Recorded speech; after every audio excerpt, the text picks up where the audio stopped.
All right, guys. So we know Caleb Williams is going to be going with number one overall to Chicago. This is kind of pre-recorded, but guys, listen.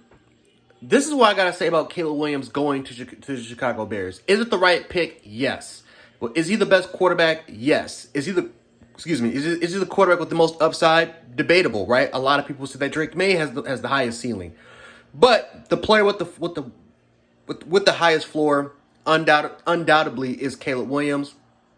You love his game. You love that Patrick Mahomes sort of style of quarterback where, for the most part, he pretty much has a lot of success outside of structure. Of course, there are some risk about it, but we've seen him be, successful in structure, and we've seen times where he's out of phase, out of structure, and still making plays. Of course, you love his elusiveness in the pocket. Not the most mobile quarterback that you've seen, but he's pretty athletic, pretty elusive. I would say more so than he is mobile. And then his precision, not more so his throwing power, but you love his precision when he has a lot of zip on that ball. So of course, Caleb Williams is the right pick, no doubt about it. The question is though, are you surrounding Caleb Williams with the right pieces? Not just for this year, because I like Keenan Allen, right? I like Keenan Allen paired up with DJ Moore. That's a great thing that you can do. Offensive line, you got last year, you got Darnell Wright last year, who could be the future tackle for your team. But you got to keep pushing the pieces, right? The Houston Texans, what they did with CJ Stroud, they not only build a good team in free agency, they also builded a nice team for him during the NFL draft. So again, you got Caleb Williams, but you simply just can't settle. You got to, get the surrounding pieces around, for the quarterback in order for him to be successful. Otherwise, you look at quarterbacks like Zach Wilson, you look at quarterbacks like, who else? Like Matt Leinart. I'm just throwing out the names out there. You look at Sam Bradford, what he was like early in his career with the LA Rams. You look at Matthew Stafford, what he was like in the early years. Some number one overall picks who were extremely talented quarterbacks.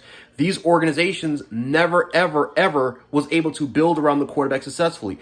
Andrew Luck was the type of quarterback who had to retire early in his career because he didn't really get an offensive line until the last year of his career.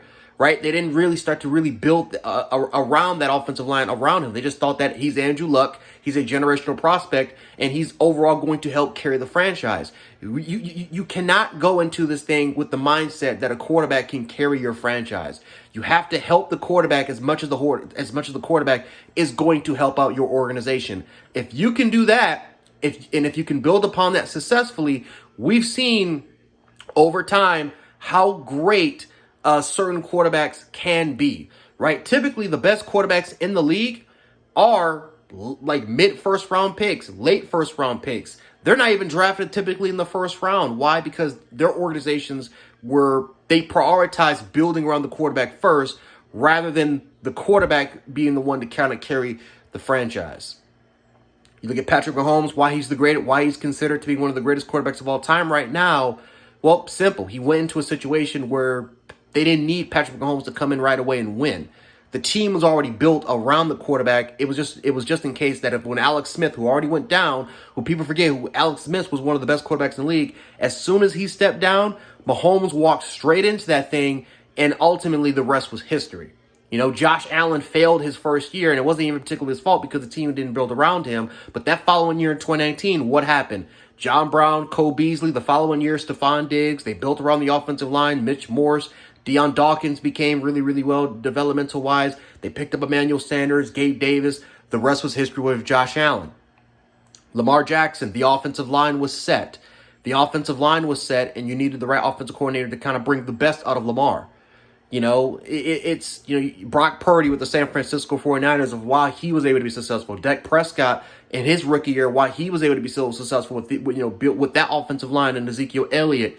Like I can keep going on with examples, but if you can build around the quarterback, you see what happens. Jordan Love is another perfect example of what happens when you can successfully build around the quarterback.